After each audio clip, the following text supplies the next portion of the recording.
మాకు అత్యంత సన్నిహితులైన love gospel వీక్షకులందరికీ సర్వశుభాలు తెలియజేస్తున్నాం. యేసుక్రీస్తు వారు జన్మించినప్పుడు ఖగోళంలో ఒక అద్భుతమైన నక్షత్రం కనిపించింది.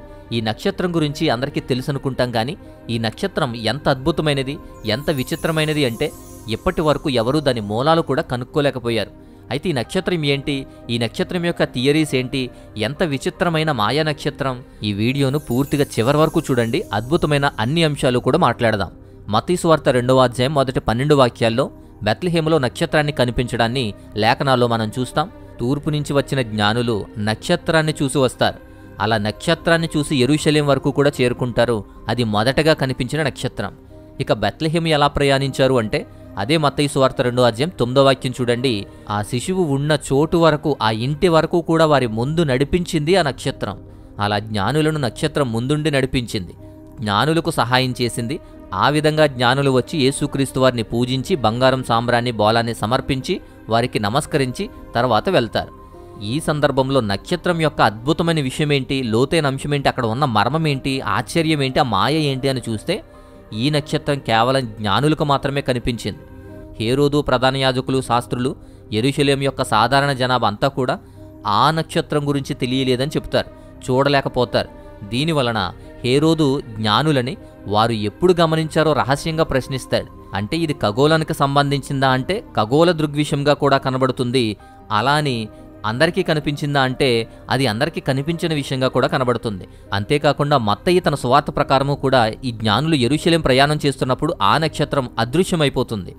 హేరోదు రాజభవనం నుంచి మరల బయలుదేరి దక్షిణం వైపు బెత్లెహేముకు ప్రయాణించినప్పుడు మరల నక్షత్రం తిరిగి కనిపిస్తుంది. దాదాపు ఒక 6 మైళ్ళ దూరం ఉండొచ్చు. ఆ నక్షత్రాన్ని మళ్లీ చూసినప్పుడు ఆ జ్ఞానులు వారు ఆ నక్షత్రాన్ని చూసి అత్యానందభరితులై ఆ ఇంటిలోనికి వెళ్ళి ఇలా మాట్లాడతారు. మత్తయి సువార్త 2వ అధ్యాయం 10వ వాక్యంలో ఆ నక్షత్రాన్ని మరలా కనుగొనడం, మరలా ఆనందించడం, యేసువారికి దారి చూపించడం అనేది ఇక్కడ కనబడుతుంది. ఇక్కడ రెండవసారి ఈ నక్షత్రం యొక్క ఉనికి అనేది చాలా అద్భుతంగా ప్రదర్శించబడుతుంది. నక్షత్రం మాయమైపోవడం, నక్షత్రం మరలా కనిపించడం, నక్షత్రం దారి చూపించడం, నక్షత్రం ఆ ఇంటి వరకు కూడా వెళ్ళి ఇంటి మీదుగా ఉండడం, ఇవన్నీ కూడా ఒక నక్షత్రానికి ఉండేటువంటి క్యారెక్టర్స్ అంటే కాదు. పైగా మత్తయి సువార్త 2వ అధ్యాయం 9వ వాక్యం ప్రకారం ఆ శిశువు ఉన్న చోటు వరకు కూడా వారిని నడిపించి ఆ శిశువు ఉన్న చోటు వరకు కూడా ఆ నక్షత్రం చూపించింది. ఈ విషయం ఏంటి అంటే ఆస్ట్రానమికల్ బాడీ ఏది కూడా ఇలాంటి క్యారెక్టర్స్ని నిర్వహించదు. భూమి యొక్క భ్రమణం కారణంగా స్థిర నక్షత్రాలు ఏవైనా ఉంటే అవి తూర్పు నుంచి పడమర వరకు కూడా కదులుతూ ఉంటాయి. గ్రహాలు గాని ఖగోళ వస్తువులు గాని ఊహించిన స్థిర కక్షల్లోనే అవి కదులుతూ ఉంటాయి. ఇక తోకచుక్కలు అంటే వారి కక్షా పదాలను అనుసరిస్తూ తోకచుక్కలు కదులుతూ ఉంటాయి. సూపర్నోవా, నోవా ఇలాంటివన్నీ కూడా స్థిర స్థానాల్లో ఉంటాయి. సో ఇలాంటి ఖగోళ వస్తువులన్నీ కూడా ఏవి కూడా నేరుగా ఒక నిర్దిష్టమైన ఇంటిపై ఆగి అక్కడ ఉండలేవు. ఒక నక్షత్రం వారికి కనిపించడం, మాయమైపోవడం, నడిపించడం, ఒక ఇంటి వరకు కూడా తీసుకువెళ్లడం, అక్కడ ఆగడం, యేసుక్రీస్తు వారు నివసిస్తున్నటువంటి ఖచ్చితమైన ఇంటి వరకు కూడా నడిపించింది అనేది ఖచ్చితమైన వాస్తవం. అలాంటి క్యారెక్టర్స్ ఉన్న నక్షత్రం, అసలు ఈ నక్షత్రం ఏమై ఉంటుంది, ఎలాంటి నక్షత్రం ఇది అని అధ్యయనం చేయడానికి ఒక 5 థియరీస్ ఉంటాయి. ఈ 5 థియరీసు అసలు నిజమా కాదా, అసలు ఏంటి అని చూసి ఆ తర్వాత ఈ నక్షత్రం గురించి మాట్లాడదాం. ముందుగా థియరీ నెంబర్ 1, మొదటిది ఈ అద్భుతమైనటువంటి నక్షత్రం ఖగోళ దృగ్విషయం అని. అంటే దైవిక సృష్టి, ప్రత్యేకంగా యేసుక్రీస్తు వారి కోసమే పుట్టినటువంటి, యేసుక్రీస్తు వారి జననం కోసమే ఉద్భవించినటువంటి నక్షత్రం. చాలామంది థియాలజిస్టులు ఏమంటారంటే యేసుక్రీస్తు వారి జననం గురించినటువంటి ఒకే ఒక ప్రయోజనం కోసమే ఈ అసాధారణమైన ఖగోళ చిహ్నాన్ని దేవుడు సృష్టించాడు అని చెబుతారు. ఈ థియరీ ప్రకారం ఆ ప్రత్యేకమైన అద్భుతమైన నక్షత్రం ఒక ప్రత్యేకమైన ఉద్దేశం కోసం ప్రత్యేకంగా రూపొందించబడింది, ప్రత్యేకంగా సృష్టించబడింది యేసుక్రీస్తు జననం కోసం. దేవుని కుమారుని యొక్క జననాన్ని ప్రపంచానికి ప్రకటించడానికి, పరిచయం చేయడానికి ఎంచుకున్నటువంటి ఒక సమూహాన్ని యేసుక్రీస్తు వారికి నడిపించడానికి కూడా ఈ నక్షత్రం ఎన్నుకున్నారు, సృష్టించారు అని. అందుకే ఈ నక్షత్రం సాధారణ నక్షత్రాల వలె కాకుండా దైవిక జోక్యానికి, అద్భుతమైన ప్రవక్తనకు దారితీసింది అని చెబుతారు ఈ థియరీలో.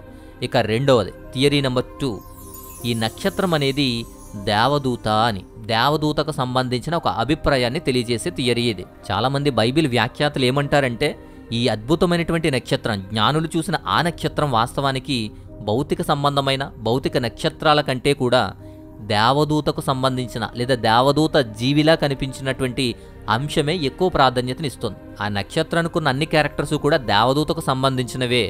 వారు జ్ఞానులు కాబట్టి, ఆస్ట్రానమికల్ నాలెడ్జ్ ఉంది కాబట్టి దాన్ని నక్షత్రంగా చూశారు. నిజానికి నక్షత్రంలా కనిపించిన దేవదూత అని చెబుతారు. నిజానికి బైబిల్లో కూడా అనేక పద్ధతులు, అనేకమైన వాక్యాల్లో కూడా నక్షత్రాలతోనే దేవదూతలను పోల్చిన విషయాన్ని చూస్తాం.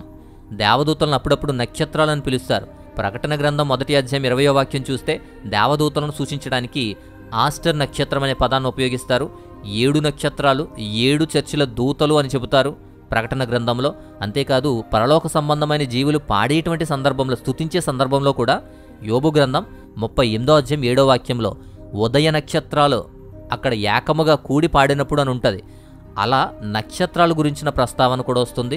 ఇలా దేవదూతలకు నక్షత్రాలకు మధ్య టెర్మినాలజీని కూడా వాడడం చూస్తున్నాం. అంతేకాదు సిరియస్ ఇన్ఫాన్సీ గాస్పల్, అలాగే పురాతనమైన జ్ఞాన గ్రంథాలు కూడా నక్షత్రాన్ని ప్రత్యేకంగా ఒక దేవదూతగా సూచిస్తూనే ఉంటాయి.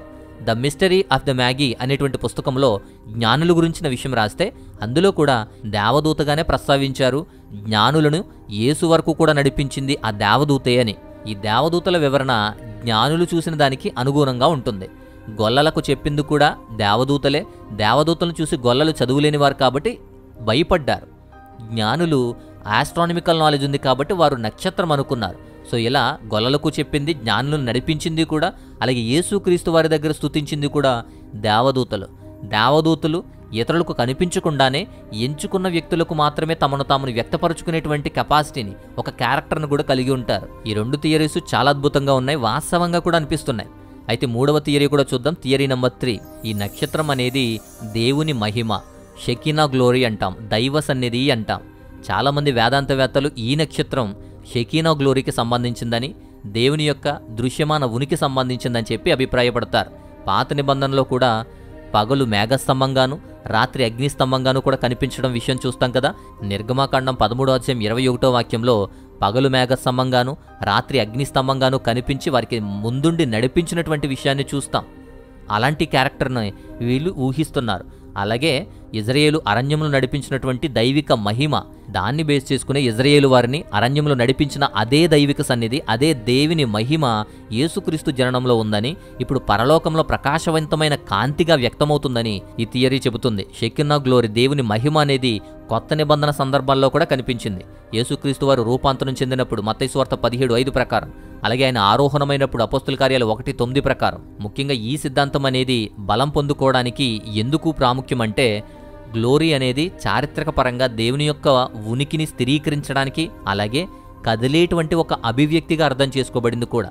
కనిపించడం, అదృశ్యం కావడం, దైవిక ఉద్దేశాలతో నడిపించడం, కదలడం, ఇలాంటి నిర్దిష్టమైనటువంటి ప్రదేశాల్లో ఆగడం, ఇంటి వరకు కూడా వచ్చి ఆగడం, ఇలాంటివి ఇలా పాత నిబంధనలో నిర్గమాకాండంలో జరిగిన విషయాలు కూడా వీటికి మ్యాచ్ అవుతున్నాయి. కాబట్టి ఇది దేవుని మహిమ, దైవిక సన్నిధి, షెకినా గ్లోరీ అంటున్నారు. ఇక నెక్స్ట్ థియరీ, 4వ థియరీ ఏంటంటే, పరలోకం నుంచి వచ్చినటువంటి, నేరుగా పడినటువంటి ఒక అద్భుతమైనటువంటి ఒక వెలుగు, ఒక విలక్షణమైనటువంటి థియరీ ఇది.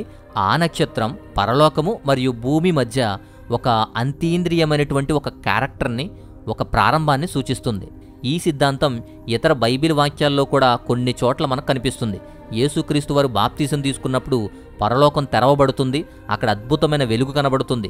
మత్తయి సువార్త 3:16 ప్రకారం, మార్కు 1:10 ప్రకారం, లూకా 3:21 ప్రకారం. అలాగే పౌలు దమస్కు మార్గంలో పునరుద్ధానుడైన యేసుక్రీస్తు వారిని ఎదుర్కొంటున్నప్పుడు అక్కడ కనిపించినప్పుడు కూడా అకస్మాత్తుగా పరలోకం నుంచి ఒక వెలుగు అతని చుట్టూ ప్రకాశించింది.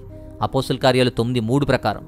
అలా పరలోకం నుంచి ఒక గొప్ప వెలుగు అనేది భూమి మీద ఒక ప్రత్యేకమైన స్థానానికి చూపించినప్పుడు సహజంగా నక్షత్రంలా కనిపిస్తుంది. అన్ని దిశల్లోనూ కూడా కాంతిని ప్రసరింప చేయడానికి బదులుగా ఆధునిక లేజర్ ఎట్లా ఉంటుంది, ఆ లేజర్ని ఆన్ చేయగానే, ఫోకస్ చేయగానే ఒక ఫోకస్డ్ పాయింట్ దగ్గర ఎట్లయితే పడుతుందో, అలా పరలోకం నుంచి ఒక అద్భుతమైనటువంటి ఒక వెలుగుగా ఒక కాంతిపుంజాన్ని పరలోకం నుంచి విడుదల చేయబడింది అని, ఆ కాంతిని జ్ఞానులను ఎలా నడిపించిందో, ఖచ్చితంగా ఎలా నడిపించిందో, ఖచ్చితంగా ఎక్కడ ఆగాలో చూపించిందో ఈ క్యారెక్టర్ని బట్టి అర్థమవుతుంది. ఇక లాస్ట్ థియరీ నెంబర్ 5. ఇది సహజమైనటువంటి, అంతీంద్రియమైనటువంటి ఒక హైబ్రిడ్ క్యారెక్టర్. అంటే బైబిల్కి సంబంధించినటువంటి వ్యక్తులు కొంతమంది ఏమంటారంటే, ఈ అంతీంద్రియమైనటువంటి నక్షత్రం అనేది చాలా సూపర్ నేచురల్ పవర్స్ అన్నిటిని కలిపి ఒక హైబ్రిడ్ నమూనాను ప్రతిపాదిస్తారు. ఈ సిద్ధాంతం ప్రకారం దేవుడు ఒక సహజ ఖగోళ వస్తువును సృష్టించాడు. అంటే గ్రహ సంయోజం కానీ లేదా తోకచుక్క లాంటిది కానీ ఒక ఆస్ట్రానమికల్ క్యారెక్టర్ని కనిపెట్టారు. ఆ ఖగోళ సంఘటన జరిగి ఉండొచ్చు, అది ప్రారంభ చిహ్నంగా ఉపయోగించుండొచ్చు. అంటే జ్ఞానులు తెలుసుకోవడానికి, కనుగొనడానికి, దాన్ని వెంబడించి రావడానికి కూడా ఆ నక్షత్రం ఉపయోగించుండొచ్చు. అందుకే జ్ఞానులు ఆ నక్షత్రాన్ని తెలుసుకుని దాన్ని వెంబడిస్తూ వచ్చారు యెరూషలేం వరకు. అలా దైవికమైన సృష్టి కలిగినటువంటి నక్షత్రం, లేదా ఆస్ట్రానమికల్ బాడీ అయిన నక్షత్రం, లేదా దేవుడే సృష్టించినటువంటి ఒక నక్షత్రంగా అది మనకు కనబడుతుంది. ఇక రెండవసారి కనిపించిన నక్షత్రం అయితే ఆ ఇంటి వరకు కూడా వారికి మార్గనిర్దేశకం చేసి ఆ ఇంటి వరకు కూడా వెళ్ళి అక్కడ ఆగడం అనేది, అంటే అది దేవదూత అయినా, లేదా పరలోకం నుంచి ఉద్భవించిన ఒక కాంతిపుంజమైనా, లేదా దేవుని యొక్క గ్లోరీ అయినా, అలా 2 సందర్భాల్లోనూ 2 సార్లు ఈ నక్షత్రం యొక్క వినికి డిఫరెంట్గా ఉంటుంది. కాబట్టి జ్ఞానులు వాటి ద్వారా ఖచ్చితమైన ప్రదేశానికి, ఖచ్చితమైనటువంటి మెస్సయ్య దగ్గరకు వచ్చారు. సో ఇలా 5 థియరీస్ అనేవి ఉన్నాయి. ఈ 5 థియరీస్లో కూడా ఆ నక్షత్రం ఏ థియరీకి కనెక్టెడ్గా ఉంటుంది, ఏ థియరీ కరెక్టు, ఆ నక్షత్రం అనేది ఎలాంటి నక్షత్రం అనేది మీరు క్లియర్గా కింద కామెంట్స్లో తెలియజేయండి. మీరు వాక్యానుసారంగా ఏ థియరీ కరెక్ట్ అని అనుకుంటున్నారో కమెంట్ రూపంలో మీ అభిప్రాయం కూడా తెలియజేయండి. ఇలా అద్భుతమైన ఆ నక్షత్రం గురించి ఉన్నటువంటి థియరీస్ ఇవి. అయితే దేవుని యొక్క అద్భుతమైనటువంటి జననం వెనుక ఖగోళంలో జ్ఞానులకు కనిపించిన, అలాగే వారికి ముందుండి నడిపించిన అద్భుతమైన నక్షత్రం ఇన్ని క్యారెక్టర్స్ని కలిగి ఉంటుంది. సో అలాంటి అద్భుతమైన నక్షత్రం వెనుక ఎన్ని థియరీస్ ఉన్నప్పటికీ కూడా దైవికమైన ఉద్దేశం, దేవుని యొక్క ఏర్పాటును తెలియచేయడానికి, దేవుని కోసం, దేవుని రక్షకుని యొక్క మార్గం చూపించడానికి ప్రత్యక్షమైన నక్షత్రంగా మాత్రం ఖచ్చితంగా మనం చూస్తాం. ఇప్పుడు ఈ విషయం కాకుండా నక్షత్రం అసలు ఎందుకు అవసరం, ఎందుకు ప్రాముఖ్యత కలిగింది, ఎందుకు అత్యంత ప్రాముఖ్యతనిస్తున్నామంటే యేసుక్రీస్తు వారి జననం వెనుక అద్భుతమైనటువంటి ఒక దృగ్విషయాన్ని, అనేకమైనటువంటి అర్థాలను తెలియచేయడానికి ఈ నక్షత్రం వచ్చింది. దానిలో మొదటిది సార్వత్రికమైనటువంటి ప్రాముఖ్యతను ప్రకటించడానికి వచ్చింది. ఇజ్రాయేలు వెలుపల ఎక్కడి నుంచో వచ్చినటువంటి అన్యులకు, జ్ఞానులకు, పర్షియన్ జ్ఞానులకు ఆ నక్షత్రం కనిపించడం, క్రీస్తు జననం యూదుల సరిహద్దులను దాటి అనేకమైన ప్రాంతాలకు ప్రాముఖ్యత కలిగి ఉండడం ఇక్కడ ప్రకటిస్తుంది. అలా ఎక్కడి నుంచో వచ్చినటువంటి తత్వవేత్తలు, అన్యులు కూడా దేవుణ్ణి చూసి అక్కడ ఆరాధన చేయడానికి, ఆ సువార్త అనేది భవిష్యత్తులో అన్ని దేశాలకు వ్యాపింపచేయడానికి ముందే ప్రకటించేటువంటి అద్భుతమైన ప్రాముఖ్యమైన ప్రకటన తెలియచేయడానికే నక్షత్రం ఉంది. ఇక రెండవది ప్రవచన నెరవేర్పు కూడా ఇందులో ఒక భాగమే. ఎందుకు అంటే సంఖ్యాకాండం 24వ అధ్యాయం 17వ వాక్యంలో బిలాము ప్రవచనం అని చెప్పి నక్షత్రం గురించిన ప్రవచనం ఉంటుంది. ఈ ప్రవచనం ఆధారంగానే జ్ఞానులు ఆ నక్షత్రాన్ని గుర్తించుండొచ్చు. యాకోబు నుంచి ఒక నక్షత్రం ఉదయిస్తుంది, యెజ్రెయేలు నుంచి ఒక రాజదండం పైకి లేస్తుంది అని చెప్పి ఈ నక్షత్రం గురించినటువంటి ప్రవచనం కనిపించడం, దానియేలు వంటి యూదుల ప్రవక్తల యొక్క ప్రభావము, అలాగే అన్యమత జ్ఞానంతో కూడా భద్రపరచబడినటువంటి మెస్సయ్య యొక్క ప్రవచనాలు, అంచనాలు అన్నీ కూడా నెరవేరుతున్నాయి. మెస్సయ్య యొక్క ప్రవచన నెరవేర్పులు స్టార్ట్ అవుతున్నాయి అని ధృవీకరించడానికి ప్రవచన నెరవేర్పుగా ఈ నక్షత్రం వచ్చింది. ఇక మూడవది దేవుని యొక్క సార్వభౌమ అధికారం గురించి, దేవుని యొక్క నియంత్రణ గురించి, పవర్ అంతా దేవునిలో ఉంది అని చెప్పడానికి.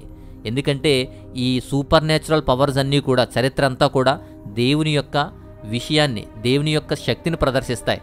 దేవుని వారసుడు, దైవిక పుత్రుడు, దేవుడు అని చెప్పడానికి సార్వభౌమ అధికారం ఆయనకు ఉంది అని తెలియజేయడానికి నక్షత్రం ప్రకాశించింది. ఇక వాక్యానుసారమైనటువంటి అద్భుతమైన ఇంకొక విషయం ఏంటంటే బెత్లెహేము నక్షత్రం ప్రాథమికంగా శాస్త్రీయ వివరణకు అతీతంగా ఉంటుంది. అంటే ఖగోళ సంబంధమైన విషయాలు, కామెట్లు, నోవా, సూపర్నోవా, గ్రహాలు, ఈ యొక్క కంజంక్షన్స్లు ఇవన్నీ కూడా ప్రతిపాదించినప్పటికీ కూడా ఏవి కూడా ఆ నక్షత్రం యొక్క కరెక్ట్ అయినటువంటి ఇన్ఫర్మేషన్ ఇవ్వలేదు. వాటి నిర్దిష్టమైనటువంటి కదలికలు కానీ, నిర్దిష్టంగా ఇంటి మీద వరకు కూడా వచ్చిన ఖచ్చితమైన స్థానానికి కూడా కారణంగా కూడా అవి ఉండవు. అయితే ఈ అద్భుతమైన నక్షత్రం దేవదూతల అభివ్యక్తిగాను, షెకీనా గ్లోరీగాను, స్వర్గం నుంచి వచ్చే ఒక అద్భుతమైనటువంటి కాంతిపుంజంగాను, దేవుని దైవికంగా సృష్టించబడిన ఖగోళ చిహ్నంగాను కూడా అర్థం చేసుకున్నప్పుడు ఈ నక్షత్రం అనేది ప్రాముఖ్యంగా ఒకే ఒక క్యారెక్టర్, యేసుక్రీస్తు జననాన్ని ప్రపంచానికి ప్రకటన చేయడంలో దేవుని ప్రత్యక్ష ప్రమేయాన్ని ప్రదర్శిస్తుంది. దేవుని ప్రత్యక్ష ప్రమేయం.